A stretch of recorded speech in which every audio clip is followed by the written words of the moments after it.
ज़िला करनाल में 4,25,000 एकड़ में धान की काश्त की जाती है और अभी कुछ वैरायटी हैं 1509 वैरायटी है धान की जिसमें कटाई शुरू हो चुकी है। तो इस सिलसिले में सरकार द्वारा स्कीम चलाई गई है जिसको हम क्रॉप रेजिड्यू मैनेजमेंट स्कीम बोलते हैं। इस स्कीम के तहत हम किसानों को अवगत करवा रहे हैं कि फानो आग न लगाएं, और क्योंकि सरकार द्वारा विभिन्न कृषि यंत्रों पर 50% की सब्सिडी भी दी जाती है। तो इसी सिलसिले में कृषि विभाग करनाल द्वारा 1110 एप्लीकेशंस जो हमने क्वालिफाई करवाई हैं, क्वालिफाई हुई हैं, जिसको हम सब्सिडी देंगे, उनके सब्सिडी एलिजिबिलिटी सर्टिफिकेट भी हमारे द्वारा इशू कर दिए गए हैं। इसके अतिरिक्त विभाग द्वारा एक्सी टू स्टाफ मैनेजमेंट और इंस्टीट्यूट स्टाफ मैनेजमेंट के तहत भी 1200 रुपये प्रति एकड़ का अनुदान किसानों को दिया जा रहा है। इस बारे हमें कुछ सूचना प्राप्त हुई थी कि block sub division block Gharaunda में कुछ किसानों ने आग लगाई है, तो मौके पहुंचकर कार्रवाई करी और पाया गया कि 3 किसानों द्वारा धान के फसल अवशेषों में आग लगाई गई थी। मौके पर हमारे द्वारा FIR दर्ज करवा दी गई है। वह जो NGT द्वारा जो जुर्माना निर्धारित किया है वो भी वसूल किया जा रहा है।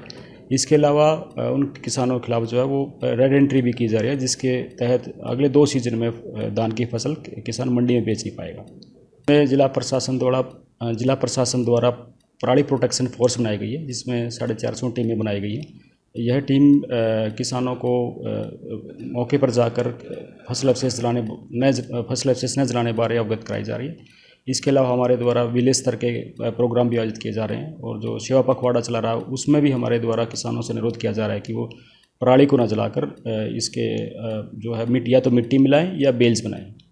किसान पराली हमारे द्वारा जो खंड स्तर पर कंट्रोल रूम निर्धारित किए गए, प्रेस के माध्यम से सभी अधिकारियों के दूरभाष नंबर, मोबाइल नंबर जो है वो किसानों को भेज दिए गए।